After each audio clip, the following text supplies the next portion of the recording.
Hey guys, it's Kara. You're watching Really Famous. Today I'm talking to Todd Bridges. You know him from Diff'rent Strokes, but there is such a bigger story there than you think. So let's get to it. Black Lives Matter, like, are you into it? Have you like gotten involved at all? What do you I'm into highlight? anything that's bettering the lives of minorities. I'm in for anything for that. I think we have a tough time in this country, and the sad part about it is not everybody can see what we're talking about. They just are blind to what's really going on. You know, and I don't know if you remember, but I was the first one complaining about this a long time ago.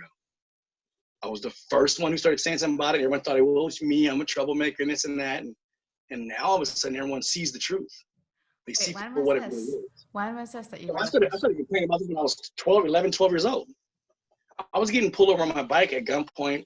All that stuff was happening to me. I was getting my bike taken from me by the police all the time. It's always happening. So you've been like racially profiled all the time when you were a kid? Yeah. Oh, yeah. Like all the time? It happened all the way until I was like in maybe 27, kind of slowed down a little bit. But it doesn't matter. The damage was already done. So what then you start making mistakes. Oh, yeah, I was saying something all the time, but it was being avoided by everybody. The media would never cover it because they didn't want to believe it was happening. That's the thing about what goes on in this country is kind of a secret because people act like it doesn't exist. That's the problem. Well, do you feel like it's any different this time? I mean, I'm going to jump in with one thing. I can tell you that recently, like, it feels like there's so much that I can see on what's really going on, like on now Twitter. You can see, right? It's so, but yeah. even though now I can see more than I did when you were 12, and even, you know, 10 years ago, let's say, or 5 years ago, whatever, now I see more, but I also realize that I'm seeing more when I seek it out because it's being curated by not only politicians, but also by mainstream media. And I'm not saying it's fake news, but it's like they're deciding which things need to go first. So for example, when all the protesting started after George Floyd was killed, all the video clips of what was going on the streets and what the protests were really like, you see all that all over social media, but it wasn't out there for everybody to see, which is awful. Exactly. I can only imagine what it feels like for you. I mean, it's frustrating even for me to see it, but I can only imagine it's a million times more frustrating for you. The only difference is, I think back when it was happening to me all the time, they weren't killing us, but they were still doing damage emotionally. So it doesn't matter. You might as well have killed us. You've always killed us inside. You know, anytime a person is made to feel like they don't belong somewhere in their own country, that's when it's bad. You know, no matter what place you achieve, but you get taken down like you're just, you know, it doesn't matter. You know, you're not treated like the other kids are. You're treated differently. And so that didn't, even the fact that you were, because you were an actor so young, it made it worse. Oh, it did? Do you feel like you were had a target on your back? Oh yeah, for sure. But like I said, I think this country is finally seeing what's happening. And I think that we need somebody who can really help us fix this country. Because, I mean, the damage it has done to so many minorities, it's just really sad. I mean, you're like, hey, like they have to fix things with us, but they got to fix things with everybody. And look at it this way. I mean, look at the women even. Look at women, okay? Let's say, even though we voted before they did, they still suppressed us, but women couldn't vote at all. I really do hope things change. Like sometimes things have to go, well, if it doesn't, this country's going to fall apart. It has to. Oh, wait, you were going to say something? What were you going to say? I see you frozen. I'm not going to say anything. So what were you going to say? I was going to say, okay, let's switch because I don't want to put you on the spot. All right. So we started talking about like Hollywood and the fakeness of it all. You've seen a lot. Like you've been through so much. And then I've seen some things that you've done recently. Like you go to schools now and you talk, right? And you are like in a good place. Do you feel like, yes, you're in a good place? Oh, I'm in a really good place. That for sure. I am in a really good place. That's for sure. So how did that happen? Like what was the turning point? I think it's just that I don't care what anybody thinks about me. I just care about what I think about me. If someone doesn't like me, so what? Well, that's your business. They don't like what I've said, that's your business. You know, I like me and I think I'm doing great for me, you know?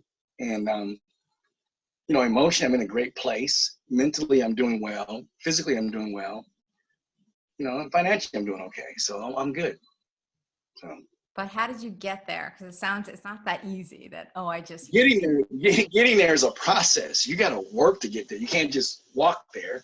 You have to like do the work. You got to talk to the right people, do the right things so that you can get to that position. Otherwise, it's nearly impossible. Right. I mean, okay, so you had some rough years. You're on the Showbiz Kids, which is your new HBO documentary. I mean, you're in it along with other child actors from, I guess, all different ages, right? From all different times. I think I was the oldest. Oh, really? I think I was. Oh, okay. I didn't see anybody there older than me. Yeah, I guess, right, because Henry Thomas is probably not that old, right? No. He's pretty young still. Jovovich is like 44. Right. Oh, wait, hold on. There were a couple of those old school, like the vaudeville woman was on it. No, there was? Yes, she was like 100 or something. Seriously, she was. Oh, so maybe she's the oldest. I'm not 100, but there was a I'm guy not 100, too. but I feel damn close. You're not. How old are you now?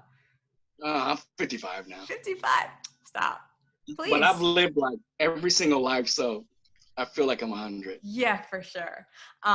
Yeah, it's so interesting too. I mean, you hear all this stuff about child actors and like what happens, and obviously all the stories are out there, whatever. But to me, it was really like gripping to watch the show and to see everybody's different take on things. Except I did notice a couple of like prominent themes, and I noticed there was a lot of like bad parenting, I guess, going on.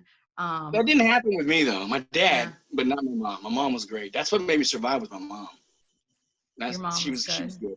Yeah. Yeah, you were saying something about like she let you be a kid, right? Like Yeah, I got to play Little League baseball, park running football. I went to the park, backflips and all that. That's why when I grew up, I was already able to do that stuff. What took me down was the fact that I thought everybody was equal. I thought everything was fair with the police, but then I found out differently, and that's what really screwed me up. So, like, what was going on? When was that? Was that in the middle of Diff'rent Strokes, or was that later? It was first season. I was 12. Moved to the Valley. That changed everything. Wait, tell me. I don't know that story. I lived in Baldwin Hills, which is an all-black neighborhood, I guess, and then I moved to the San Fernando Valley, and things changed when I got into the Valley. I got into Canoga Park in the 70s, 77, and that's when everything changed. I wasn't, when I first went to the store, the first day I rode my bike to the store, I got jumped by 7 white kids and 1 Hispanic kid. And I had to fight my way out of it, and lucky I can fight, but still I got hit a couple of times, and I was like, I'll get them all back. And then I started riding my bike other places, and then I would get pulled over by the police when I'm with my other white friends, and they would tell me that my bike is stolen and at gunpoint and take my bike. And that was for quite a long time. Crazy. Yeah. So like, how did you deal with that? I didn't deal with it very well. My mom would go hollering at them, they would stop, but it didn't matter, it would continue. Since she wasn't around, it would continue. And then when I started driving, I'd be driving to work, and I got pulled over every day for 4 years. It was always giving me a ticket about something.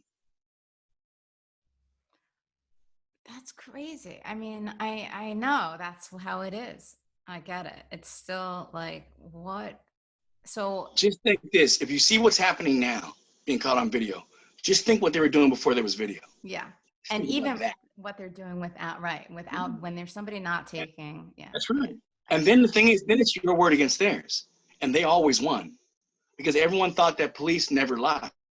Until we first saw the Rodney King incident, then we realized that, they lie a lot. Then people realized, then after the Rampart scandal, they lie a heck of a lot. After the Rampart scandal was even worse. But I have been saying about the LAPD forever, but they're a lot different now. I have to admit, they are a lot different. They're a lot better now. They're actually I have a lot of friends that are officers now that are really nice, really good guys. And that's changed a lot. I'm not so worried about LA. It's when I get outside of LA, and when I got to go through Culver City, I got to be on pins and needles, because the Culver police be tripping.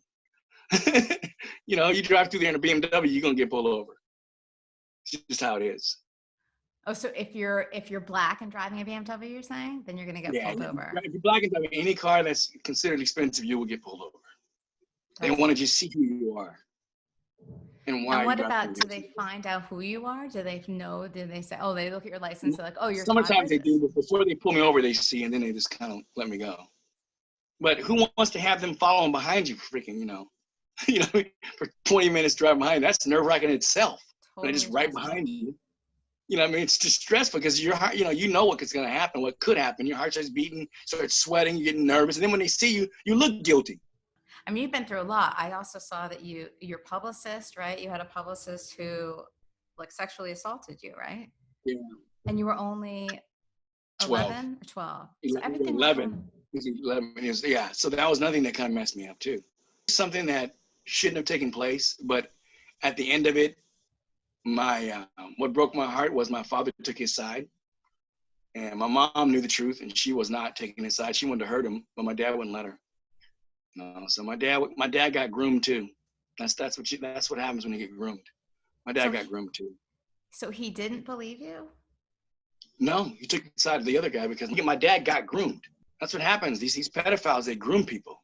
And is there a lot of that because I heard a lot of that in Showbiz Kids too, it's about it's way more in the world than it is in Hollywood. Whatever's in the world is just magnetized more in our world. That's all. But I remember, I think is Corey Feldman. He was the one who said it's rampant in Hollywood. He was saying specifically. Corey is just Corey. Is that what? That's not. Just talk about Corey. That was a long time ago. It was early years. Yeah. You very seldom see somebody doing some drugs now. Are you kidding me? It's like everyone who had messed up knows better than to do that crap now. We're all like, no thanks, I'm good. I'll have some water, please. Thank you. We're not idiots, you know what I mean? We especially us that survived when a lot of people didn't survive. I mean, I have castmate who didn't survive from that. I'm blessed to be still here. My castmate is gone because of that, I know. That's the saddest. Dana and Gary. Now Gary had kidney problems though, right? His thing was poor kid, I don't know how he died was mysterious, put it that way. He didn't die like he should have died. That was just mysterious. Wait, what do you mean? What happened? Well, remember he fell down the stairs? I don't remember that. He fell down they said he slipped and fell down 3 stairs, but he had a gash in the back of his head like that. That's what? So what was going on? I don't know. I can't speculate. But what, did he live with somebody, was he in he lived with somebody? He was in a relationship, but it was somebody he wasn't married to anymore. He wasn't married to him, then divorced, and it just went downhill, and he didn't feel safe. He called me and told me he didn't feel safe, but I was on vacation, so there's nothing I can do. He's so little, how is he going to defend himself? Right. Come on, Gary was that big, you know what I mean? Any normal sized woman or man is stronger than he is. So you think it was an abusive relationship then? I think it definitely was, for sure. So I thought, for some reason, I guess my memory was that he died because he had all those health problems, but that's not what happened. No, he didn't die from that. Gary lived from all those health problems. He was like a miracle in itself. He should have been, I don't know anybody with what he had to live past. He was in his 40s. Remember that? Not many people live to 40s. I mean, my good friend Dana Hill had the same problem. She passed away at 20-something. So why do you think he made it that long? Because Gary was stubborn. He was. He was the most stubborn guy in the world. So he lived because he was supposed to, because he's stubborn.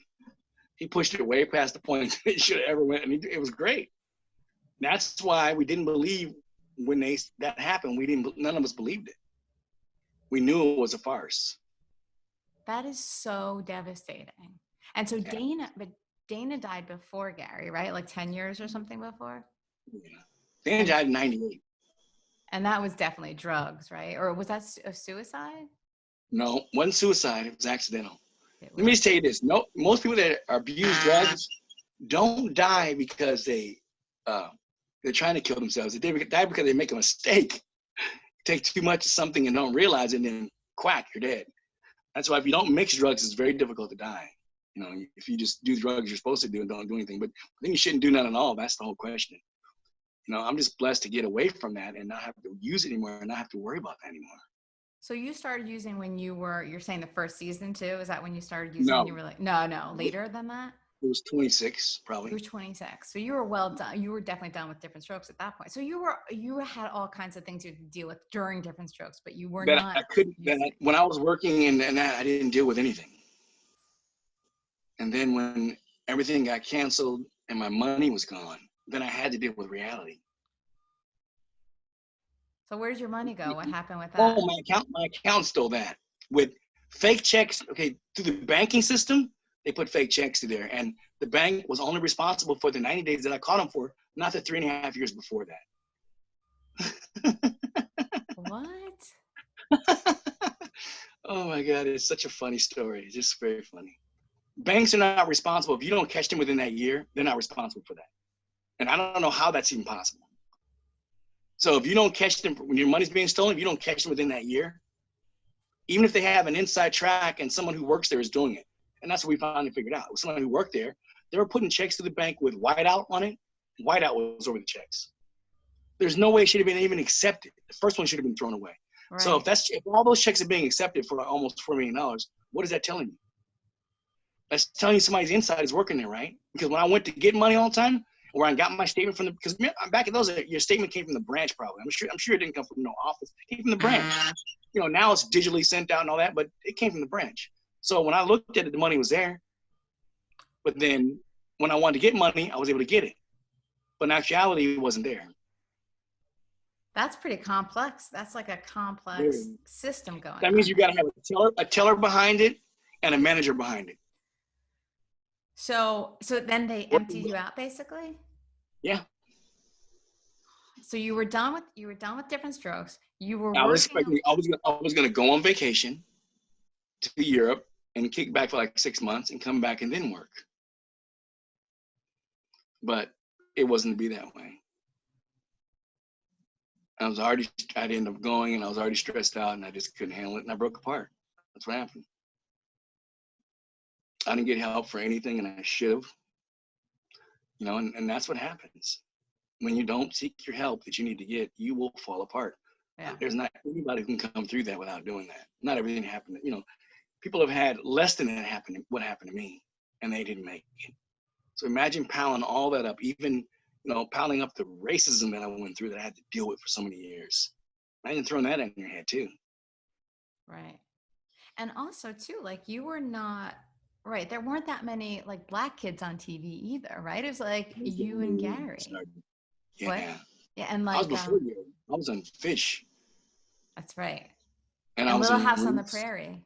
And Roots. Little House on the Prairie. Everything. I was in all those shows that I was like, they were giving me roles that were actually sometimes made for white people. They were changing the black kid. By the way, you're so good. Like I was watching some clips yesterday of you. I'm like, you're so little and so moving, like amazing. Yeah. See, and I didn't grow. I'm glad I didn't stay the size that most child actors do too. Like I'm 5'11", 6 foot. Thank God. Oh. That's right. By the end of Diff'rent Strokes, you were like super tall. You're probably as tall as Conrad Bain. But I didn't grow to the last minute. Okay. Okay, so you got you got into drugs, and then you ended up in jail at some point, right? You were in prison for a while? What happened there? Yeah, not really for a while, but for, until I won the case. And then what happened was they found out shouldn't even been charged with it. So it was dropped, right? Of course. Yeah, no, I won. We had to beat them. And I beat them. Oh, trust me. And this is what I'm saying, where thank God I didn't get a 1970 jury. Thank God I got a mixed 1980 jury that had some sense and was smart, and when I went to trial, they saw the truth and it came out all the lies that were being said. And then the two key witnesses that, there were 7 people who said I did it, but they all got deals. So of course they're going to say that I did it. If you're trying to go home, you'll say somebody did anything. It's just how life is. That shouldn't be But allowed. the two witnesses, right? I know, that's what I don't like about. I don't like that either. I mean, it's like, how do you allow like some of these mob guys, they get off on, and the guy's done like 38 murders, but they want the bigger mob guy. So he testifies against him and he goes free. No, that should not take place. Everyone should go to jail. That's the bottom line. Did you see Just Mercy, that movie? Have you seen it recently? Oh, yeah, I know that feeling.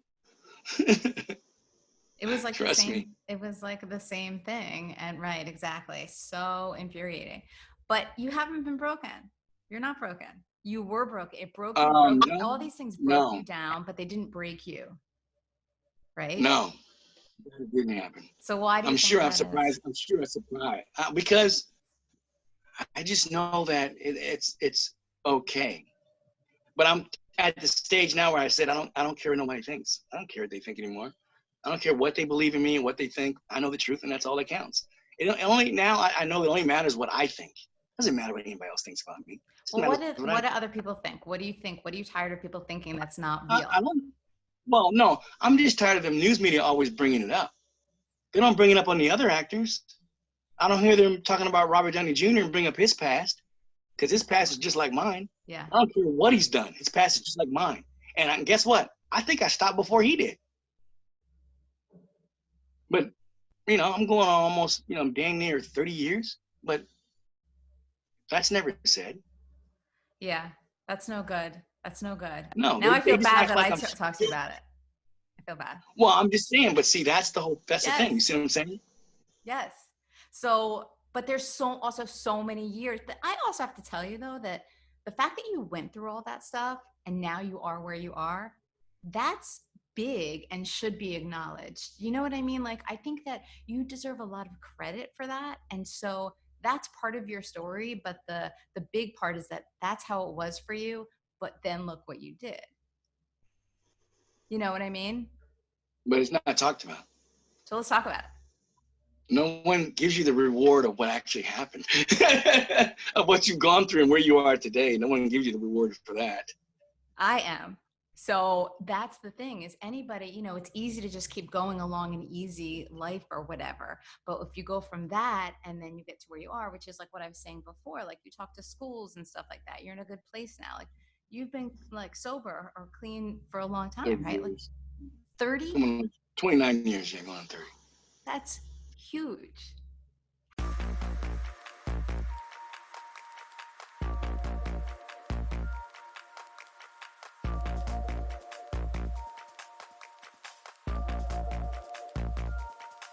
Check out my talks with Henry Winkler and Marion Ross from Happy Days. And I also have a couple of good ones with Christopher Knight, who is Peter Brady. I'll put links down below. And don't forget to click on the bell so you're notified every time I drop a new video. Thanks for watching.